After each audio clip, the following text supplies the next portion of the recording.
That was a beatdown, a one-sided blowout of epic proportions you do not see outside of watching the Oklahoma City Thunder. Clair Obscur Expedition 33 took home so many awards I legitimately lost count. And at the Game Awards, it also took home Game of the Year. But what is it about this game? Why has it resonated with so many people? Why are so many people loud about this game? Is it this grand rebuke of the JRPG genre? Or is this JRPG one of the biggest love letters to the genre we have seen in recent years? Hello, everybody. It's your boy Jmulls, and I would argue it's the latter. Here's why. And the game of the year is... Okay, first off, one of the reasons people love Expedition 33 is because it has no weaknesses. Visually, the game is a feast for the eyes, with grandiose set pieces, amazing use of color and lighting, and while not being a big budget AAA experience, it has the visual presentation of one. It is immediately captivating and pulls you in. On top of that, the music is insanely good.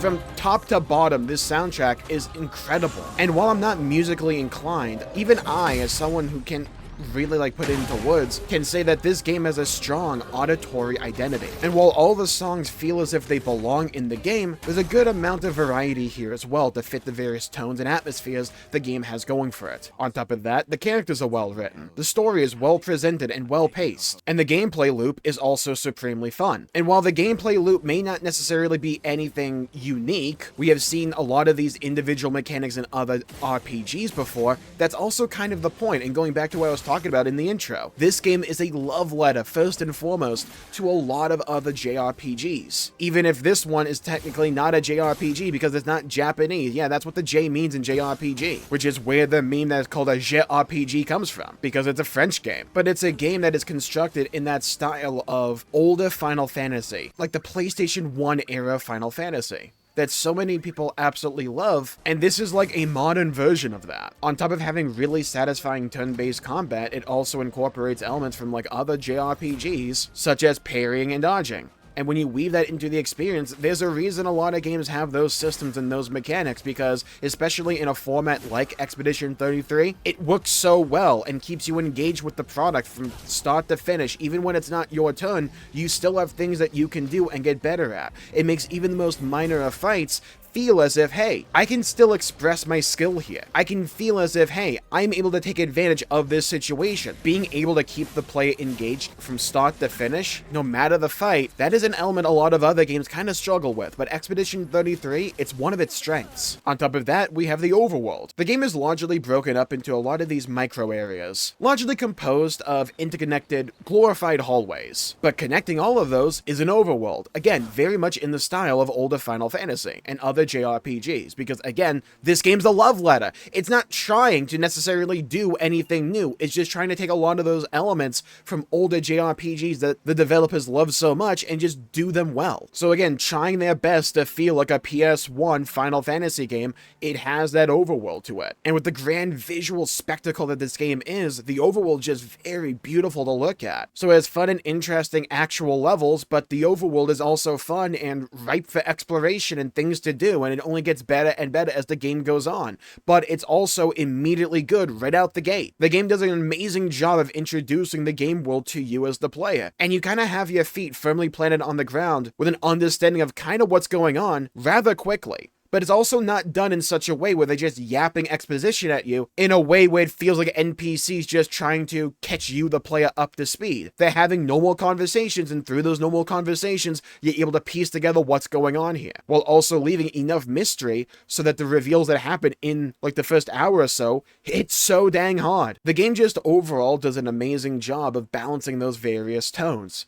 It can have the fun and whimsy with characters like Eskie, or when the character's just hanging out, and then it can get really dark and depressing and emotional when the story needs it to be like that. And I think at certain points, the game can kind of come off as getting really close to the line between artistically creative and interesting and pretentious. It gets really close to that line, but it doesn't go over to the realms of pretentious, in my opinion. It's a really difficult balancing act, but Expedition 33 from top to bottom largely sticks to the landing. And when you have a game with seemingly no weaknesses that is this well constructed, that is this feature complete, that is this enjoyable in every element, of course a game like that is going to make waves. And the game of the year is... Like I mentioned before, Expedition 33 is a love letter. From top to bottom, you can find a lot of these elements were inspired from a lot of previous JRPGs. The parry and dodge system come from various like Mario and Luigi games, or Super Mario RPG. I mean, do we even have to make the comparison to old Final Fantasy? I mean, come on, that one's the most abundantly apparent one of them all. And there's also way more if you get into the weeds of it. But that's intentional because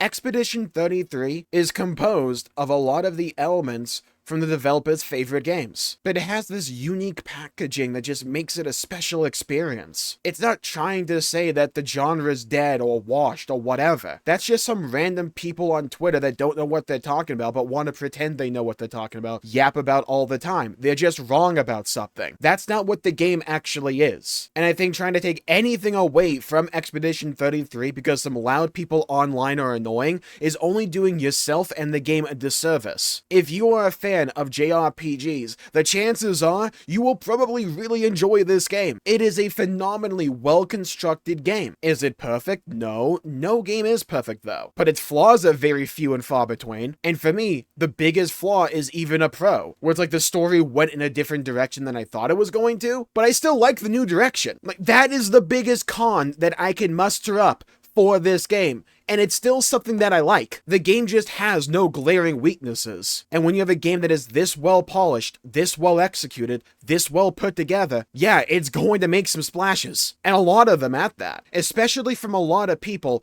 that are disenfranchised with the modern state of Final Fantasy. And this is where the Rebuke comes in. Because to me, Expedition 33, and I don't think this is intended by the developers, by the way, I'm just saying this is the unintended consequence of this game's success. This game is almost a rebuke of modern Final Fantasy. Not entirely, but what it is basically saying is rebuking the argument some people try to throw out that Final Fantasy has to be real-time combat. It has to move away from its traditional roots of the overworld, from party-based gameplay, from turn-based gameplay, or ATB turn-based gameplay, whatever. That Final Fantasy has to move away from that because those are old and dated. No, they're not. No, they're not. Because this game, on a far smaller budget than a lot of other mainline Final Fantasies nowadays, did better. That's the Rebuke. It's not that JRPGs conceptually are garbage, and this is the only good one because it comes from a Western studio. No, that's stupid. What it is, though, is evidence that this idea that Final Fantasy had to move away from its traditional gameplay formula was faulty. No, it didn't. It never had to move away from it. You just have to execute on those ideas well. And there's a lot of people online, I'm sure you've probably seen them, that are disenchanted with the state of modern Final Fantasy, and I can't blame them. New mainline releases are few and far between, and when we even get those games, gameplay-wise, they're completely different to each other. FF15 plays nothing like the remake games for Final Fantasy VII, which play nothing like Final Fantasy 16. And this only becomes worse when we get into like spin-offs and all that, like Final Fantasy Origins. Final Fantasy, as of right now, has no overarching gameplay identity. Some people will play a video game only for the story over the atmosphere, but it's a video game. The majority of people are going to play a game for the gameplay, or at least have gameplay be a non-insignificant portion for the reason they're playing. It's part of the identity for the thing. If I get a Reese's peanut butter cup, I expect chocolate and peanut butter. If I open it up and they decide to be a Snickers for some reason, sure, I may like the Snickers, but that's not why I'm going to get a Reese's cup, now is it? Expedition 33 is the exact style of game Final Fantasy used to be. So for a lot of people that love those older games that want to return to that formula, Clair Obscur is basically just that. So of course they're going to love this game. Of course they're going to gravitate to this game. And of course they're going to use this game to shove in the face of Square Enix and say, hey guys, look what still works. There's a lot of people that just don't like what Square Enix has been doing for a while now. They may have fallen in love with a series or two from Square Enix, but for a lot of their core IP that they love and adore, Square Enix can just make some absolutely baffling decisions. Now, I don't think Final Fantasy needs to return to turn-based. Would I mind that? No. And as time passes, I increasingly become of the opinion where, like, I think I would be more excited, more than anything, for a turn-based Final Fantasy again. But I don't think it's a necessity. What I think Final Fantasy needs now more than ever is gameplay identity. Because we can look ahead to Final Fantasy 17, and not one person watching this right now knows for sure, beyond a shadow of a doubt, what style of game Final Fantasy 17 even is going to be. No one knows. That is not good for brand recognition. It's not good for retention of an audience, of people that want to play a video game. People that may have played and loved Final Fantasy 16 don't know if they're going to be catered to with the next Final Fantasy, or for Final Fantasy 15, or for older Final Fantasy. We don't know what kind of game it's going to be. You can slap the label on it and include some core cosmetics, sure, but that doesn't necessarily mean that the game itself is going to feel like Final Fantasy to some people. This, to me, is the bigger conversation that Expedition 33 was spearheading. Not whether or not JRPGs just suck now. They don't. They're incredible. And a lot of great ones come out all the time. We had Metaphor ReFantazio just last year. That is one of the best games ever made. And if you haven't played it, and if you're a fan of Expedition 33, do yourself a favor, go play Metaphor. It's incredible. That's not the conversation, though. To me, why Expedition 33 was always so intriguing was because it ran counter to the argument people tried to perpetuate for why Final Fantasy needed to move away from its roots. You never had to move away from them. You chose to do it for some reason. And the game of the year is... I think it's fair to say that Expedition 33 scored a home run last night. And this was the bat flip. At the Game Awards, they just shadow dropped a free update for Expedition 33 entitled Thank You Update. Brother, look at all of this, dude. They just added all of this for free. I mean, come on. Like, it's such a one-sided beatdown. Like, this wasn't just a bat flip. They then, like, hit every Fortnite emote on the industry they possibly could. Jesus. It's like new fights here as well. I think I saw another Simon fight elsewhere on Twitter. It's actually crazy how this game just cannot miss. It doesn't miss. It doesn't know how to miss. It only hits dingers out across the monster consistently, without fail, without abandon, without hesitation. Just pure and unadulterated concentration. And by the way, there's a photo mode now. I mean, again, they can't miss. They don't miss. They don't know how to miss. Look at this dude. Look at it. Hello. Good God.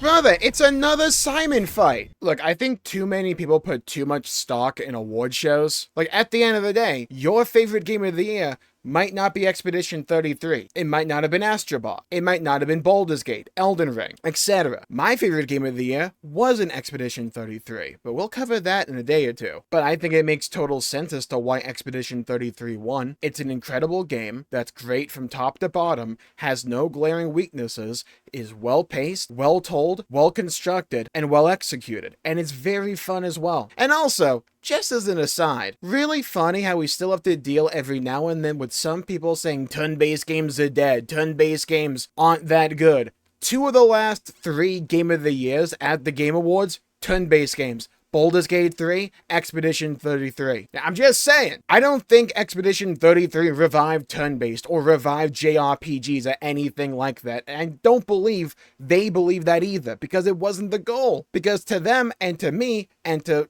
reality, they never died. They never went anywhere. There's so many great RPGs and JRPGs and JRPG style games out there to play. Heck, we just had Octopath Traveler 0 like, what, a week or so ago? We had Trails in the Sky not too long before that. Turn-based isn't dead, it's alive and well, and it's thriving. This idea that turn-based is a relic of the past is a laughable notion, only said by people that don't know what they're talking about. The idea that Final Fantasy can't be turn-based anymore, another laughable notion. It doesn't have to be turn-based if they don't want it to be, but let's not try and pretend that it can't be turn-based if they didn't want it to be. That's what Expedition 33 really proves. You can have a style of game in that same exact style as older Final Fantasy games, with a party, with a world map, with a well-paced story, with great characters, a great world, great music, great presentation, and it can be turn-based. And you can release it in the year 2025 with more realistic looking graphics and character designs, and it can be absolutely phenomenal. It's not a relic of the past. It's not constrained to only a certain couple of art styles.